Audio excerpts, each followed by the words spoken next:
Banyak hal-hal yang membutuhkan untuk data pribadi kita, Pak. Baik itu dari keamanan, verifikasi, legalitas, dan lain sebagainya. Nah, untuk itu Pak Agus, sejauh Ya. mana sih kita dapat untuk mengirimkan, mengunggah untuk data pribadi kita, Pak, untuk kebutuhan-kebutuhan di media sosial? Bisa dibagikan, Pak, tips untuk kita mengunggah data, tapi itu kebutuhan yang valid dan memang resmi gitu, Pak, tidak abal-abal gitu, Pak. Ya. Ya, jadi bicara tentang bagaimana misalkan menjaga data pribadi Iya, kita, ini juga menjadi tugas untuk kita semua ya. Memang secara kultur kita orang Indonesia umumnya itu kan tingkat jiwa sosialisasinya tinggi sekali, iya, Pak. sehingga apa-apapun dia akan bagi Benar. kepada keluarganya, kepada teman-temannya, kepada lingkungannya kan gitu. Nah sekarang yang kita harus lihat, jangan membagi semua hal, terutama mana-mana saja yang mengandung aspek-aspek pribadi yang bisa berpeluang untuk menjadi sesuatu yang merugikan kita ke depan. Iya, Nah, contoh misalkan, kadang-kadang ya kita nggak tahu ya, ini misalkan saja seorang anak yang sudah beranjak dewasa, tiba-tiba dia misalkan saya mempunyai KTP pertama kali nih, saking senang, saking bangganya, fotolah KTP-nya, share di medsos. Nicknya lupa Nah, kan gitu dia ya, Pak. nggak sadar Benar, bahwa benar. apa sih NIK itu, Iya, apa iya, Pak. KTP itu ya. Di situ kan bagi orang yang nggak paham kan taunya itu hanya berupa angka 16 digit kan. Iya, iya. Nah, tetapi di situ kan ada artinya. Oh, Nah, gitu. Di sisi lain juga mungkin ya karena KK terutama kan, di KK itu lengkap. Data keluarga, data orang tua ada ibu ada NIK, setiap orang ada di situ. Nah, itu bagi perbankan misalkan sesuatu yang marak terjadi, misalkan penipuan yang iya, beberapa Pak. sering kita dengar itu, bagaimana tiba-tiba tanpa pengetahuannya, tanpa sadar rekeningnya bisa terkuras misalkan. Nah itu misalkan bagi orang yang nggak sadar itu berarti kan NIK dengan nama ibu kan. Iya, Nah Pak. tiba-tiba dihubungi oleh pihak perbankan, misalkan siapa nama, mengaku sebagai pihak perbankan, NIK-nya berapa, nama ibu siapa, ditanya dia sebut kan. Oke, Nah, iya, Pak. banyak yang terjadi seperti ini. Heeh. Nah, ini yang menurut kita semua ya harus kita mulai awas, Iya, Pak. mulai waspada. Sekecil apapun data pribadi kita pikir dulu. Kalau memang kalau hanya foto saja sih tidak apa-apa, tetapi sebetulnya foto pun ya itu sebenarnya kan ada metadata. Nah, bagi secara teknologi itu bisa dilacak di mana dia foto, kapan ya. Nah, Oke, sekarang iya, iya, Pak. teknologi itu kan Jejak jejak digital digitalnya. itu tidak ada yang betul-betul free dari pengetahuan ya, dari pengetahuan orang. Dengan teknologi bisa dilacak ini kapan diambil, siapa, bahkan dengan alat apa. Nah, artinya hal-hal kecil yang barangkali tidak pernah kita bayangkan, tapi ada potensi-potensi yang bisa digunakan oleh pihak-pihak yang tidak bertanggung jawab, misalkan untuk kejahatan gitu ya.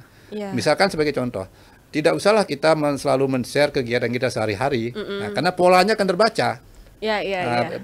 orang yang berkepentingan bisa membaca ini orang ini tiap hari dia kemana, jam sekian dia di sini, Benar, jam benar. sekian di sini. Nah ini untuk teman-teman misalkan yang hobi men-share kegiatannya dalam hitungan jam misalkan. Benar, Ya benar. hal itu ya bila perlu ya jangan dilakukan lah. Rutinitasnya gitu ya, Pak ya.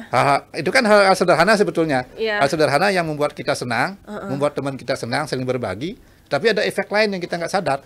Ya, diketahui Nah, hal bagaimana seperti ini yang barangkali mulai keseharian kita tumbuhkan sehingga ke depan barangkali memang diperlukan pemahaman kepada teman-teman muda ini bagaimana kita menggunakan medsos dengan bijak dan berhati-hati. Iya. Ya, tidak ada salahnya kita bergembira kan, tujuannya Iya, kan Pak. itu, tapi jangan sampai kegembiraan kita berakibat yang kurang baik. Benar, benar. Iya. Tapi Pak, di luar dari obrolan kita sejauh ini yang menjadi segmen pengkonsumsi informasi terbanyak itu usia berapa ya, Pak? Kalau sekarang kita lihat yang menggunakan, kita bicara khusus pada yang menggunakan teknologi ya. Iya, iya. Ini hampir setiap orang sekarang punya gadget. Iya. Katakan kalau dari segi usia, saya kira dari sampai 60 pun orang masih main gadget sekarang. Hmm, Orang-orang tua kita, mungkin sebagian besar juga, mungkin sebelum tidur dia main kan. Entah dia lihat katakan Facebook lah, atau yang lain-lainnya. entah di Facebook dia katakan dia mendengar lagu atau misalkan nonton drama Iya, atau sendera tari buat yang tua-tua. Artinya kan dia menggunakan itu. Nah, untuk bisa menggunakan perangkat itu pasti ada data pribadi yang digunakan. Satu, dia menggunakan nomor ponsel misalkan. Oh iya. Nah, nomor ponsel itu kemudian juga ketika kita mau membeli nomor ponsel kan ada memasukkan identitas kan? Iya, Nah, Pak, benar. Nah, itu dari segi persiapan sebelum menggunakan. Tetapi dari segi profil pengguna, memang yang paling banyak itu katakan usia produktif. Oke. Usia produktif seusia inilah sampai 40 ya, Iya, Pak. 40 45 kemudian 20 ke atas lah. Iya, iya, iya. Gitu. Baik, dan ternyata dari hal ini didominasi lebih di usia produktif, Betul. walaupun tidak menutup kemungkinan semua segmentasi usia juga menggunakan teknologi itu. Dan bahkan tadi anak-anak juga. bahkan anak-anak juga. Dan tadi Brega sudah dijelaskan banyak bahwasanya teknologi memang memberikan kemudahan, tapi jangan sampai kita terlena dengan kemudahan itu. Langsung apapun yang diminta langsung kita daftarkan, dan disampaikan tadi oleh Pak Cecep bahwasanya di Indonesia pun sudah ada peraturan undang-undang yang memang menjamin terkait dengan perlindungan data pribadi. Dan nanti kita akan bahas lebih banyak lagi, termasuk juga kali ini kami mengundang pendengar yang ingin bergabung ikut berdiskusi bersama kami.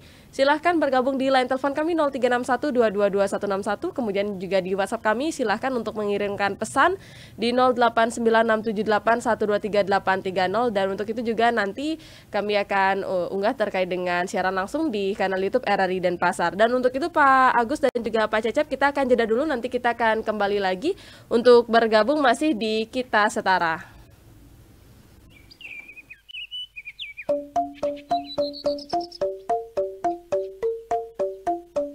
Om Swastiastu Pak Tu, ados beceksan bengong cara togog niki. Om Swastiastu Bu Man, Bibi panake putu nelpon. Putusane mekarya di kapal pesiar. Nggih Bu Man, Punapi kabar putu di kapal pesiar. becek-becek. Niki ngoraha ngirim utawi transfer pes uli ditu, cuman tiang bingung Bu Man. Ados bingung Pak Tu, putu ampun ngidang nekang hasil lebih mekarya di kapal pesiar. Ngidang ngemampis ke Pak Tu, kan beceksan ike. Bener tuh Bu Man, cuman ken-ken carane. Beh CGT to Pak Tu, di Bank BPD Bali ada nih produk remiten yang bisa memberikan kemudahan untuk melakukan transaksi baik mengirim dan menerima rupiah atau mata uang asing. Nih kebetulan tiang lakar ke Bank BPD Bali, lakar ngirimang panake imade bekel. Dadi milu se ke Bank BPD Bali Bu Man. Nggih Pak Tu. Beh, yen kene ye mare CGT ada nih.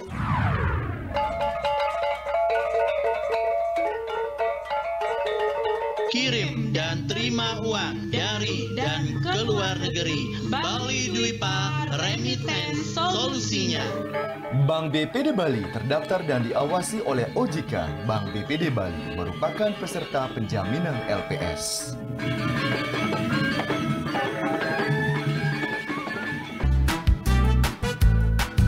Kita Setara.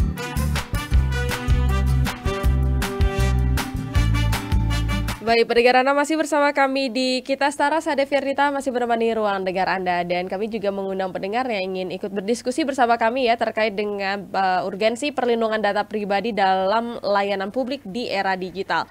Tadi sudah dijelaskan banyak oleh Pak Agus bahwasanya kita juga harus bijak ya, di mana juga hal mana yang harus kita unggah di media sosial dan hal mana yang harus kita keep untuk media untuk data pribadi kita. Dan dari hal ini juga tadi Pak Cecep menjelaskan bahwa ada peraturan-peraturan yang memang sudah melindungi data pribadi. Tapi selain itu juga memang untuk undang-undang ini sudah dirancang pada tahun 2022 ya Pak Cecep ya. Disahkannya 2022. Disahkannya 2022, namun ada space kurang lebih 1,5 tahun sampai untuk hari ini 2022. Dan nanti akan diimplementasikan, dilakukan secara serentak di tahun 2024. Nah, kalau misalnya dilihat dari kesiapan masyarakat, Pak, untuk peraturan ini bagaimana, Pak? Nah, ya memang jadi titik krusialnya itu ada pada faktor human, pada masyarakat. Iya, pastinya yang menjalankan ya, Pak. Karena memang titik rentannya itu pertama begini, mengapa manusia atau elemen masyarakat itu menjadi titik lemah? Karena memang tadi disampaikan Pak Agus, ada karakter kita ini sebagai orang timur ini biasanya mudah percaya dengan orang lain. Nah, Kita mudah aja nih percaya sama teman, baru kenal 2 hari udah percaya, baru kenal di Facebook gitu ya udah percaya. Malahan banyak sekali kita dengar. Lalu yang kedua terpola, jadi aktivitas itu terpola, betul yang disampaikan oleh Pak Agus tadi gitu ya. Dan lalu yang krusial juga itu adalah kadang-kadang kita ini abai, lalai, tidak teliti gitu ya, tidak teliti dan juga sering bad mode-nya apa namanya kalau anak-anak muda istilahnya cepat bad mode gitu ya. Jadi gitu ya, stabilitas emosi kita kurang kurang stabil gitu, kurang mantap gitu ya. Jadi kadang-kadang tanpa disadari, tanpa disengaja data kita itu keluar gitu ya. Nah, di mana lagi titik lemah yang kedua? Kadang-kadang memang serangan dari luar gitu ya. Jadi data kita udah tersimpan baik, handphone kita menyimpan data begitu banyak sudah bagus gitu ya. Tapi ada aja hacker dengan berbagai modus gitu ya. Benar, modus lewat WA, email dan segala macam itu ya. Canggih sekali gitu ya. Nah, lalu yang kedua juga ada faktor dari internal. Misalnya internal perusahaan. Ada oknum gitu ya. Oknum yang menjual nih data-data pribadi, dan ini yang terjadi kemarin di Jawa Barat gitu ya. Nah, inilah yang sebenarnya yang harus ditekankan kepada masyarakat. Karena ketika undang-undang ini efektif berlaku, perusahaan, organisasi ataupun institusi itu akan berfokus pada menginvestasikan bagaimana keamanan cybernya. Artinya lebih dominan pada aspek penguatan teknologinya gitu kan. Teknologinya, sistemnya diperkuat dan segala macam. Tetapi kalau kesadaran dari masyarakat, dari pegawainya juga belum tumbuh, nah ini repot juga gitu loh. Nah, inilah yang sebenarnya menjadi tantangan kita, sehingga undang-undang ini juga meminta agar masyarakat bisa secara mandiri untuk berpartisipasi. Iya.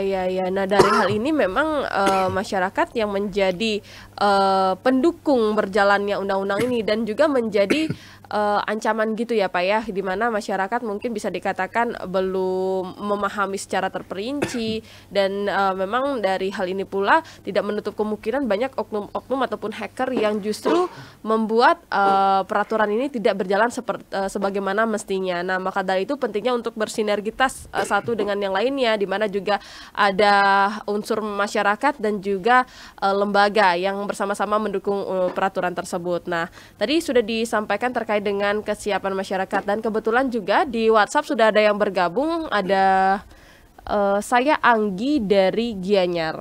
Pak, bagaimana caranya jika data dan akun saya yang dihack agar bisa kembali? Apakah akan ada tindakan dari pihak terkait? Nah, ini mungkin mengarah ke Pak Agus ya Pak Agus. Nah, memang Pak Agus kalau misalnya berkaitan dengan data-data itu banyak yang akunnya dihack, kemudian juga data-datanya mengalami kebocoran, apalagi kemarin di berbagai sosial media ini belum tahu untuk terkait dengan kebenarannya, namun isunya banyak data-data pribadi dari tokoh-tokoh yang sudah bocor Pak. Nah, ini bagaimana Pak? Ini pertanyaan dari Anggi di Gianyar. Silakan Pak Agus. Tentang akun ya, misalkan kita punya akun kita dihack gitu ya. Iya, Pak. Sebetulnya salah siapa kan gitu. Nah, ini menjadi repot kalau bukan pengguna yang menyebabkan itu. Jadi secara teknologi sebenarnya akun dihack itu kan tidak hanya karena kita. Tapi di sisi lain juga ada seperti tadi, karena teknologi ini adalah siapa yang membuat, siapa yang memegang security-nya. Di sisi lain bisa saja karena keteledoran pengguna. Tapi di luar keteledoran pengguna? Artinya misalkan dari sisi kecanggihan teknologi kan ada yang bisa memanfaatkan secara kemampuan, dia bisa misalkan melakukan hack gitu kan, dia bisa menyerang. Dia bisa dengan kemampuannya dia bisa mencari kira-kira si A ini yang dipantau, yang ditarget, ini passwordnya apa sih? Nah, gitu kan. Maka sebetulnya secara pribadi mungkin kita harus mulai ketika harus membuat dalam setiap aplikasi pasti ada panduannya, pasti ada pesan-pesan untuk misalkan bagaimana menjaga agar misalnya password kita kuat gitu kan. Kemudian misalkan ada verifikasi 2 langkah seperti itu kan. Nah, hal seperti itu yang kita harus mulai waspada, mulai ikuti petunjuk-petunjuk yang diberikan. Kalau memang dilakukan oleh orang lain mungkin kita tidak bisa kontrol. Tapi paling tidak yang bisa kita kontrol kan diri kita. Benar. Bagaimana untuk berusaha mengamankan ya. Sehingga misalkan ini akun yang kehack itu biasanya salah satunya misalkan kita menggunakannya di perangkat publik, misalkan di warnet gitu ya contohnya. Ketika kita misalkan katakanlah kalau mahasiswa ada tugas nih, mengakses tugas kemudian mengirimkan misalkan hasil kerjaannya itu lewat email misalkan. Kan dia login tuh. Login masuk ke email itu selesai kan lupa logout kadang kan. Ditinggal saja. Itu kan peluang. Jadi ketika kita sudah login, kita lupa untuk mengeluarkan itu, jadi masih aktif kita tinggalkan. Bisa jadi orang yang belakangan ada masih menggunakan. Jadi kalau kita nggak keluar, ada orang yang berikutnya memakai misal komputer itu, bisa jadi kalau dia iseng misalkan digunakan untuk apa kan? Yang tercatat kan akunnya yang lebih awal tadi. Iya, Pak. Nah, itu menjadi merugikan. Nah, kemudian juga dari sisi lain, nah ini kita bahaya untuk menggunakan fasilitas publik, misalkan warnet dengan pribadi, ya kita nggak tahu ketika misalkan itu di tempat umum, bisa jadi ada orang yang menginstal misalkan program yang bisa merekam aktivitas kan, merekam aktivitas itu misalkan kalau istilahnya itu di teknologi itu keylogger gitu ya. Jadi apa yang diketik itu bisa direkam. Oh dia ngetik passwordnya ini gitu kan. Nah kalau orang umum kan nggak tahu itu. Maka paling tidak kalau memang tidak diperlukan, nggak usah memakai fasilitas umum yang tidak terjaga keamanannya. Keamanan dari segi bagaimana kita mengamankan akun kita, password email kita. Bahkan misalkan kalau mau melakukan transaksi keuangan, sekarang kan sudah marak nih. Iya, Pak. Aplikasi keuangan itu aplikasi atau lewat web gitu ya. Pakailah perangkat pribadi, jangan pakai misalkan komputer umum. Dari perangkat pribadi pun juga ya itu keamanannya harus betul-betul dijaga. Misalkan ada model keamanan yang ketik password ya, ketik angka berupa berapa digit, ada yang pola gitu kan, ada yang sidik jari. Nah kira-kira dari segi model itu mana yang paling aman? Nah, kita boleh memilih yang pada betul unik yang tidak bisa ditiru, misalkan apa? Sidik jari. Nah, seperti itu ya. Kita pilihlah yang paling aman buat kita gitu kan. Nah, di sisi lain kan kalau berupa angka, berupa mungkin password misalkan nama atau angka kan kadang kita sendiri bisa lupa kan. Iya, Pak. Tapi kalau sidik jari kita lupa pun tinggal ini kan. Iya, sudah di-scan gitu ya istilahnya ya, Pak ya. Nah, untuk memulihkan itu, nah ini yang kadang-kadang agak susah ya. Yang bisa memulihkan akun tentu saja yang memiliki aplikasi itu. Kalau misalkan diberikan peluang kepada, misalkan kita menggunakan contohlah Facebook gitu ya, kita punya Facebook, kita lupa password misalkan, kan ada mekanisme pemulihannya. Iya, Pak. Pasti kita ditanyakan kata kunci yang pernah kita isi dulu. Harus ada yang bisa diingat. Itu dari sisi kita. Tapi dari sisi lain yang bisa memulihkan berikutnya ya adalah yang punya aplikasi itu ya Facebook sendiri. Gitu. Cuma kan untuk mengakses ke situ barangkali tidak gampang kan. Lama juga ya, Pak ya. Lama dan juga belum tentu juga kita tahu harus kemana ini. Sehingga lebih banyak orang yang mengikhlaskan begitu dia punya medsos, dia lupa password ya sudah bikin baru. Nah, ini kan sayang sebetulnya, ya, apalagi kalau banyak aktivitas yang sudah kita taruh di situ. Benar, Pak. Nah, itulah ya Anggi dari Gianyar sudah ditanggapi bahwasanya pentingnya untuk mengantisipasi, mencegah dulu ya, Pak ya, agar sampai data itu tidak dihack ataupun disalahgunakan oleh oknum. Nah, maka dari itu juga untuk upaya yang bisa dilakukan setelah itu ya memang kita berkaitan langsung dengan siapa yang membuat aplikasi itu dan sulit gitu ya, Pak ya. Persentase untuk bisa balik lagi gitu. Nah, tadi kan sudah disampaikan bahwasanya ada data-data yang mengalami kebocoran. Kalau misalnya dilihat dari kepercayaan masyarakat nih, Pak Cecep, tadi kan masyarakat sudah mengirimkan datanya nih ke instansi terkait, tapi apakah dari beberapa instansi tersebut sudah menjamin untuk data kita aman atau tidaknya? Tadi disampaikan juga oleh Pak Agus bahwasanya ada oknum-oknum ataupun hacker yang mengutak-ngatik atau mengacak-ngacak data tersebut. Nah, dari hal itu yang menyebabkan mungkin beberapa yang sempat saya dengar dari beberapa diskusi itu di mana pihak lembaga sulit mendapatkan dan mengumpulkan data dari masyarakat karena kekhawatirannya tersebut. Kalau misalnya dari fenomena itu bagaimana, Pak Cecep? Ya, jadi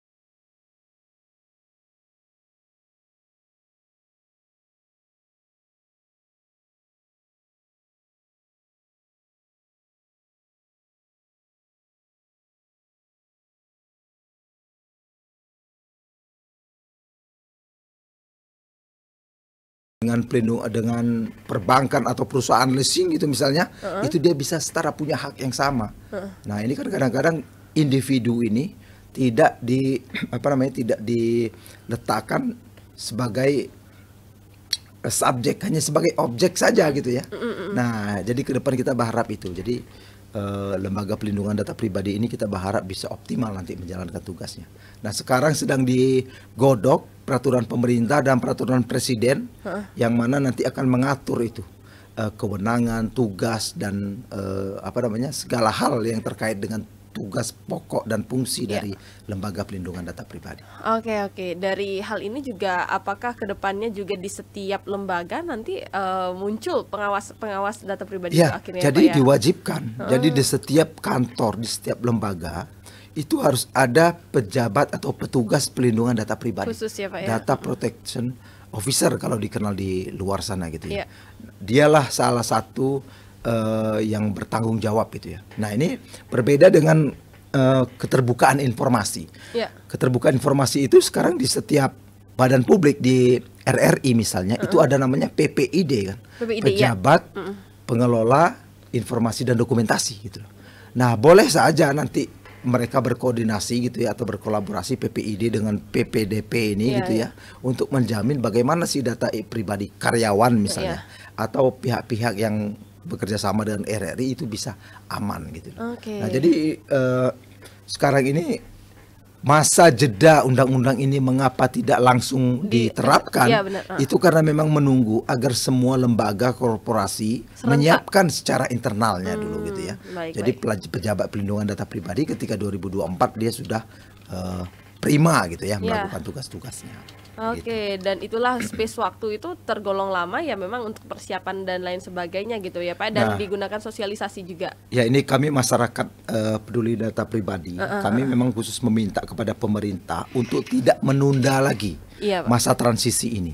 Karena ada pengalaman di Thailand, Thailand itu menunda masa efektivitas undang-undang. Apa nah, karena ada kekhawatiran di berbagai pihak lah gitu ya, korporasi atau sebagian besar badan publik itu tidak siap. Jadi minta, aduh jangan 2 tahun dong, kasih dong waktu 4 tahun gitu. Jadi siapan dari setiap lembaga berarti. Iya gitu. Karena mau tidak mau korporasi atau lembaga itu akan keluar kos menyiapkan PDM, menyiapkan pejabat pelindungan data pribadi. Karena dia harus dilatih gitu ya. Sistemnya harus dibangun, mekanisme internalnya harus dibangun. Itu memerlukan waktu dan biaya kos itu. Nah, tetapi ini sudah perintah undang-undang dan kita berharap sebagai masyarakat, kita berharap undang-undang ini konsisten. Jadi Oktober 2024 itu efektif diterapkan gitu. Jangan sampai dimolorkan lagi. Nah, saat ini memang sudah ada suara-suara agar ini ditunda gitu ya. Nah, padahal kita Indonesia ini relatif terlambat punya undang-undang ini gitu loh. Nah, sekarang undang-undangnya sudah ada kok. Kenapa minta diundur lagi penerapannya? Nah, ini jadi tekanan. Lalu yang kedua, ini banyak sekali kasus ya. Kebijakan di dalam korporasi. Mohon maaf ini saya harus sebutkan juga nama perusahaannya. Misalnya ada kebijakan, ini saya tidak tahu apakah wacana atau sudah menjadi kebijakan dari Pertamina untuk meminta KK bagi warga yang ingin membeli tabung gas LPG 3 kilo. Kan wacana itu mengemuka gitu ya. Nah ini menjadi pertanyaan, seharusnya Pertamina meninjau kembali bagaimana relevansi KK dengan tabung gas itu gitu ya. Nah kalau ingin mengetahui agar subsidi tepat sasaran, Pertamina bisa bekerja sama misalnya dengan pemerintah setempat. Mana warga-warga miskin yang berhak mendapatkan subsidi LPG tersebut gitu ya. Tetapi dengan cara meminta seseorang KTP atau KK ke pangkalan gitu ya, ke penjual eceran LPG, ini sangat beresiko. Tidak ada yang bisa menjamin apakah pedagang eceran di pangkalan tersebut bisa mengamankan KK tersebut gitu loh.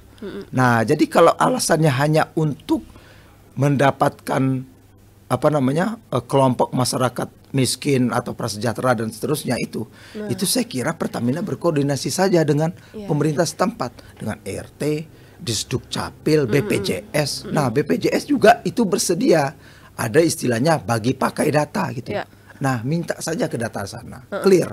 Jadi jangan lagi masyarakat dibebani.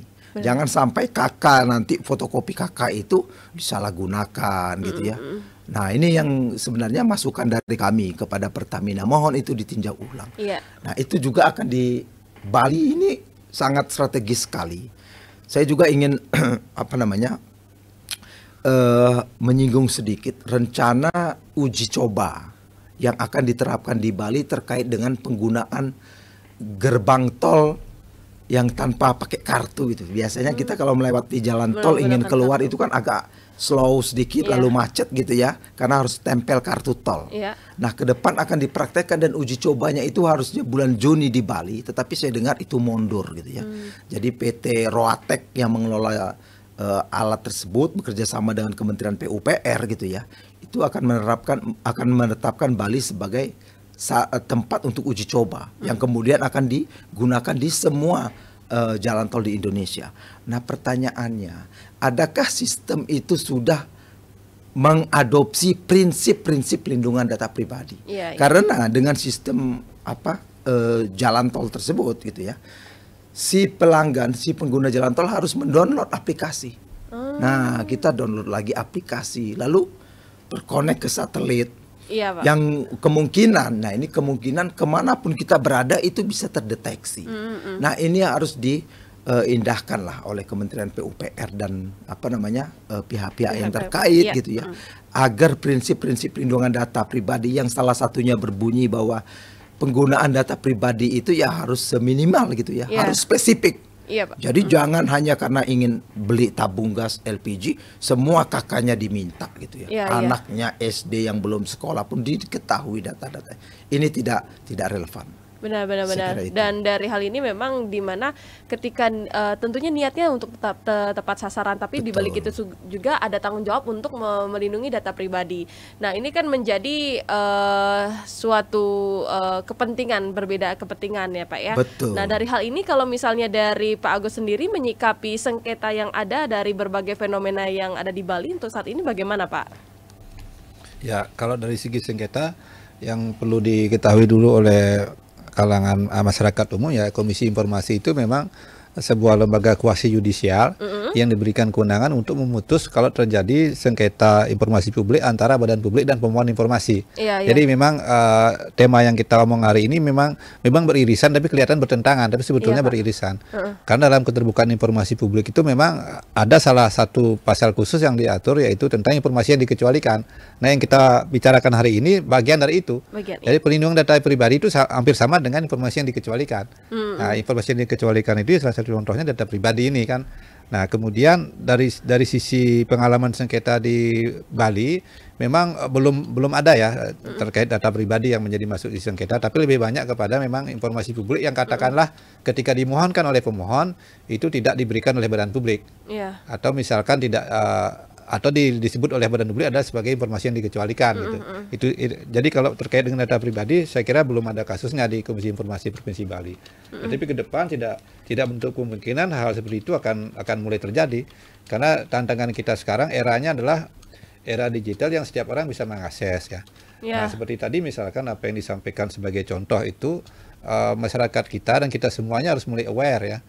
Sebagai contoh misalkan kalau kita mau mengakses layanan, baik layanan ke badan publik ataupun kepada privat, kalau ada permintaan data pribadi yang kira-kira tidak relevan ya jangan mau.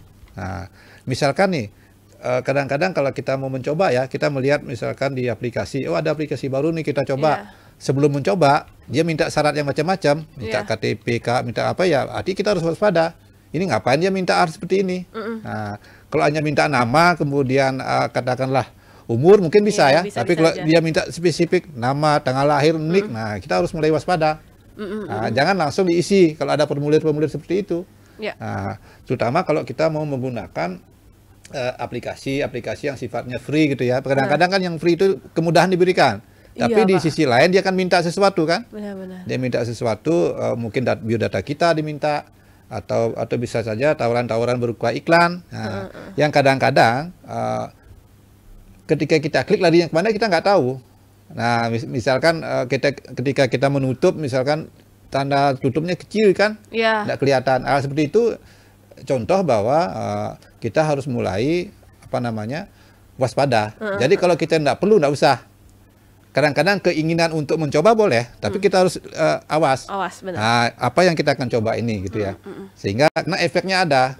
Karena apapun yang kita akses melalui perangkat gadget ini, itu ada data pribadinya, semua data kita ada di sini, sehingga banyak hal yang terkandung di dalamnya, gitu. Sehingga kalau mau misalkan coba memang lebih ada untungnya juga kalau misalkan kita punya dua perangkat ya, satu untuk hal-hal khusus ya, aset perbankan misalkan. Nah ini kan kalau yang yang mampu ya, tapi kalau tidak kewaspadaannya yang harus ditingkatkan. Benar. Nah kalau misalkan kita punya dua perangkat ya satulah untuk coba-coba ya nggak masalah, tapi khusus untuk hal-hal yang sangat pribadi, gitu ya. Tapi sepanjang itu belum bisa dilakukan ya kita harus mulai memilah. Karena ya kalau misalkan data pribadi kita digunakan oleh orang lain tidak pada semestinya, rugi siapa? Iya Pak. Memang sekarang kan ada undang-undang yang Benar. mengatur, yang mewajibkan misalkan badan publik harus melakukan apa, ada pelindungannya. Tapi yang paling utama harus melindungi diri sendiri adalah diri sendiri. Iya. Nah, artinya kita harus mencegah sebelum terjadi, daripada setelah terjadi persoalan akan susah menyelesaikan. Benar-benar Nah, Pak. ini yang barangkali sikap awas ini yang kita akan Iya. coba untuk tanamkan terus kepada semua kita. Benar-benar tadi berkaitan juga dengan pertanyaan Anggi dari Gianyar sebelumnya ya Pak. Dan kali ini juga sudah masuk pertanyaan di WhatsApp, ada saya Atik dari Badung. Kebutuhan apa saja yang bisa saya unggah data pribadi saya Pak? Maksud saya ciri-ciri yang harus aplikasi yang harus jangan dikirimkan data itu. Tadi sudah disinggung sedikit gitu ya Pak ya, yang mana sebenarnya menurut kita penting, dan kalau misalnya itu akun ataupun website abal-abal itu perlu untuk berhati-hati. Dan pastinya juga pendengar, dari hal ini banyak informasi-informasi yang telah menyampaikan bahwa aplikasi A, aplikasi B dan sebagainya tidak layak untuk kita ikuti ataupun kita unduh, karena itu juga akan menjadi bumerang. Dan kemudian juga banyak informasi yang sudah menyampaikan ada beberapa tindakan kriminal dalam bersosial media itu yang oknum-oknum lakukan gitu, baik itu mengirimkan link dengan berkedok undangan, kemudian juga harus download dan lain sebagainya. Nah, maka dari itu termasuk juga kemarin Pak, saya sempat ada kejadian terkait dengan penggunaan media sosial, di mana teman saya yang biasa untuk saya ajak mengobrol itu mengirimkan link, dan seolah-olah dia mengikuti kompetisi untuk saya bantu untuk like. Tapi ketika saya lihat untuk link itu berbeda. Biasanya kan ada tulisan dari media sosial yang digunakan. Nah, itu sudah menandakan bahwa itu tidak benar, dan ternyata benar Pak. Ternyata itu dihack. Nah, maka dari itu termasuk juga ketika kita menyampaikan nama akun kita seperti apa, itu berpotensi juga kita akan dihack. Nah, maka dari itu pendengar penting sekali untuk kita bersama-sama ya berkolaborasi. Kalau misalnya hanya ada peraturan tapi tidak ada tindakan ataupun dukungan dari masyarakat, peraturan itu tidak akan menjadi apa-apa. Nah, maka dari itu untuk kita bersama-sama berkolaborasi dan saling mendukung satu dengan yang lainnya. Nah, maka dari itu juga kita akan jeda dulu, nanti kita akan kembali lagi di segmen terakhir. Jangan kemana-mana pendengar, tetaplah bersama kami di FM 93 MHz.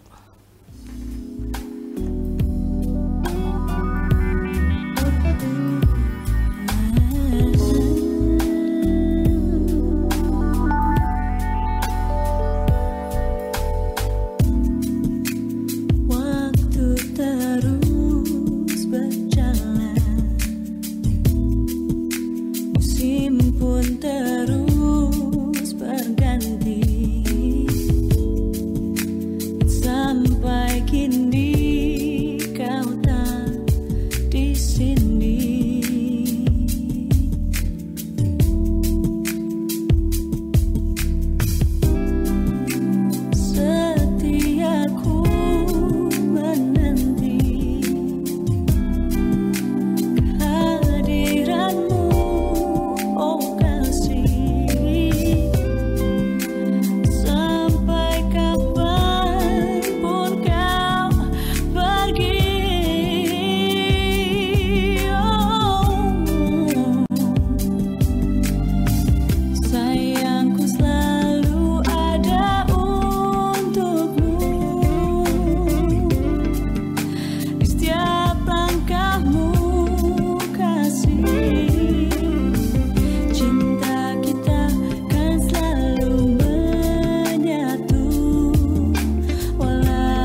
Baik, terima kasih pendengar. Kali ini kita berada di segmen terakhir di Kita Setara, membahas topik yang menarik tentunya terkait dengan urgensi perlindungan data pribadi dalam layanan publik di era digital. Tadi sudah disampaikan banyak sejatinya urgensi seperti apa saja sih yang terjadi di kecanggihan teknologi saat ini, kemudian juga langkah antisipasi dan upaya kita untuk mengatasi berbagai persoalan yang terjadi. Nah, maka dari itu juga sudah diterbitkan pula dan disahkan undang-undang terkait perlindungan data pribadi di tahun 2022 dan nanti akan bersama-sama ditegakkan dan kita laksanakan di tahun 2024 dan semoga juga peraturan ini segera untuk diberlakukan gitu ya, untuk bersama-sama merasa aman terkait data pribadi. Nah, untuk itu di segmen terakhir saya menuju ke Pak Cecep dulu untuk menyampaikan pesan-pesan apa Pak yang ingin disampaikan kepada masyarakat Pak terkait topik kita hari ini, sekaligus menjadi closing statement dan nanti dilanjutkan oleh Pak Agus. Silahkan Pak Cecep. Baik, sejalan dengan pertanyaan tadi, Ya. apa saja data-data yang harus diserahkan gitu ya. Jika ada permohonan terkait data kita. Harus diketahui bahwa ada dua klasifikasi data. Pertama data umum. Data umum itu ya seperti nama, alamat, tempat tanggal lahir. Lalu ada klasifikasi data yang spesifik. Data spesifik ini yang bisa di profiling gitu ya. Tadi seperti biometrik, data kesehatan, riwayat kesehatan, riwayat catatan keuangan dan seterusnya. Nah, ini yang sebenarnya yang harus kita kelola dengan baik gitu ya. Jadi jangan sampai masyarakat justru dengan di era sekarang ini mengumbar semua data-data itu. Nah, jadi closing statement saya, ayo mulai sekarang kita waspada dengan data-data kita, karena data itu seperti minyak baru gitu ya. Aset. Ya, jadi minyak baru yang ditambang, jadi bisa di profiling.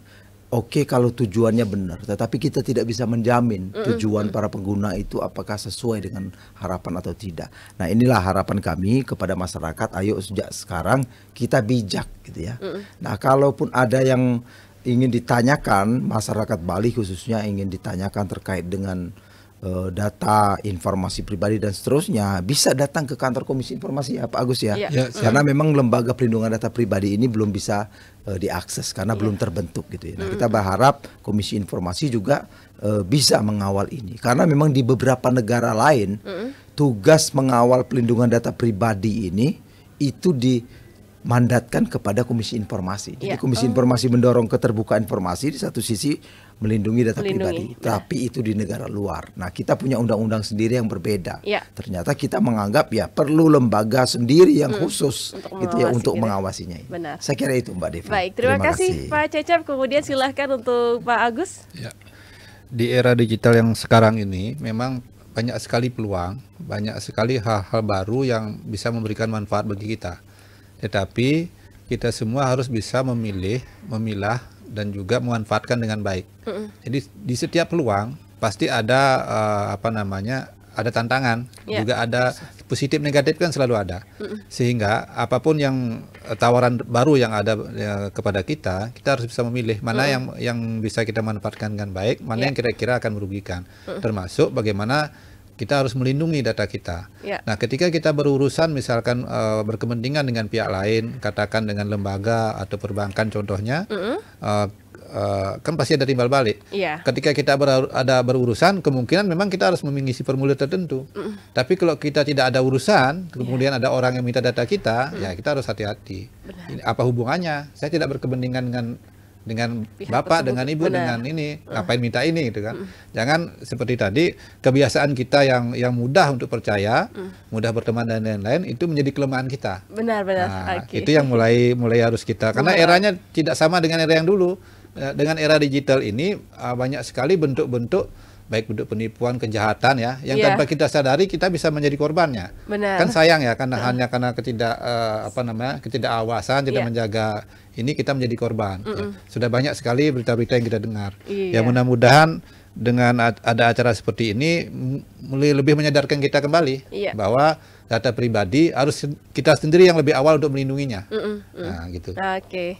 Baik, terima kasih Pak Cecep dan terima kasih Pak Agus, dan tentunya pendengar saling mengawasi dan mengingatkan satu dengan yang lainnya agar di antara kita tidak ada yang menjadi korban dan juga di antara kita tidak ada yang menjadi pelaku dalam tindakan kejahatan ataupun penyalahgunaan data pribadi. Untuk itu terima kasih banyak kepada pendengar yang sudah bergabung. Terima kasih juga Pak Cecep dan juga Pak Agus ya sudah berbincang pada hari ini. Sehat selalu. Baik, untuk itu kita akhiri dialog hari ini dengan Prama Santi. Om Santi, Santi, Santi. Om Santi, Santi.